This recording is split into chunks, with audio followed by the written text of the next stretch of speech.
Hello and welcome to my channel and to this tutorial about 5 tricks you may not know about your Hasselblad 500 series.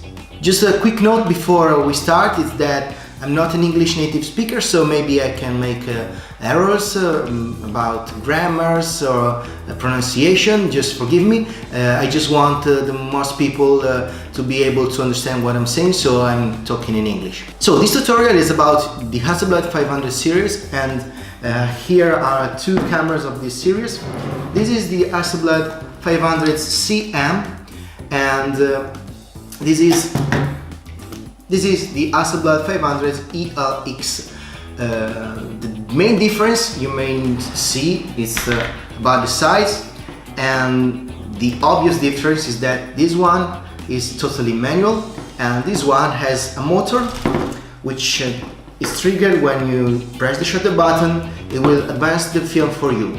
So this is the model that went to the moon, and even though it's not that beautiful, it's a great camera.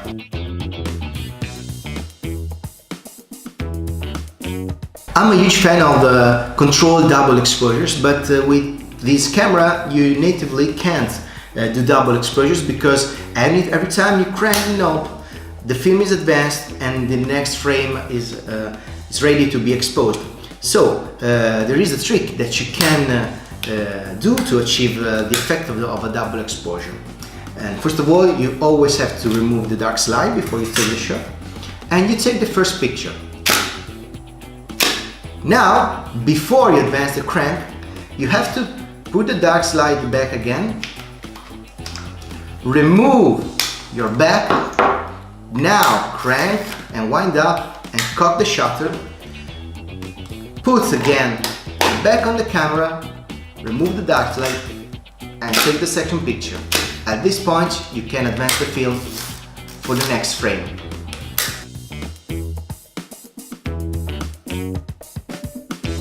The next trick requires you to have one of the most useful tools that you can have when you're shooting with a Hasselblad, which is a 1 euro cent coin or a 1 penny, I guess.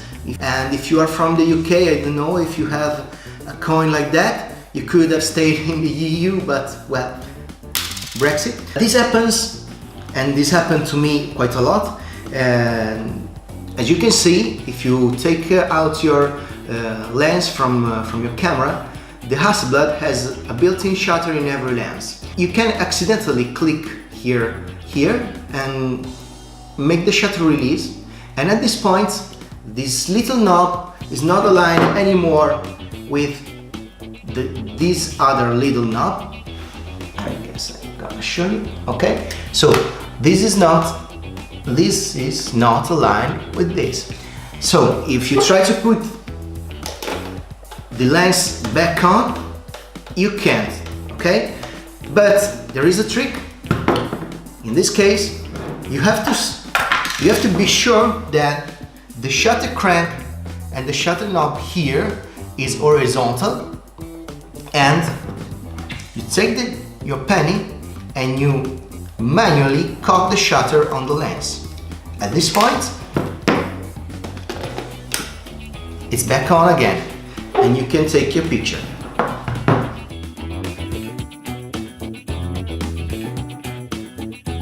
The next trick is for when you are shooting. I usually shoot in low light situation, or you can have to be really sure about your focusing. And the ground glass that it's on my Hasselblad is great, but it's not perfect. But it's the ground glass nonetheless. So just like a large format camera, you can focus using a loupe. And this is what I do quite often when I have to shoot in low light situation.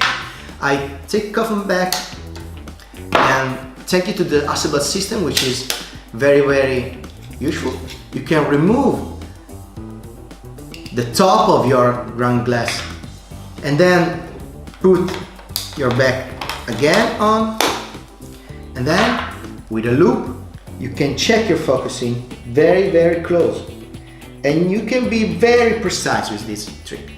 Just like you would do on a large format camera, you can do on the ground glass or your Hasselblad, and you have very fine-grained control on your focusing.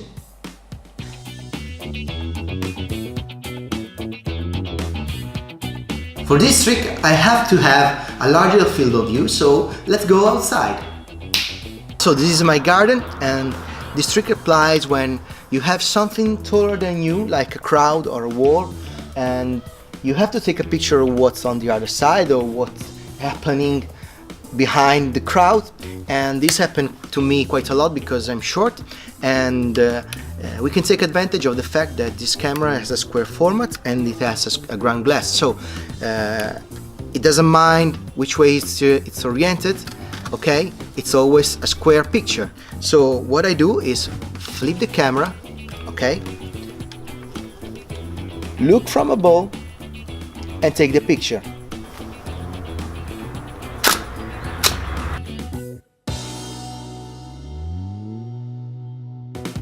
This only applies to the ELX series because it's about the battery, and so let's move this away. This kind of camera used some strange 9-volt batteries, which was, I guess, available in the 70s, 80s, but not now, or you can find it but are very pricey. So I came up with a trick that I found on Flickr, and I put the description below here, from below this video, and it involves one can of a 35mm film roll and one normal 9-volt battery, and requires you to have minimal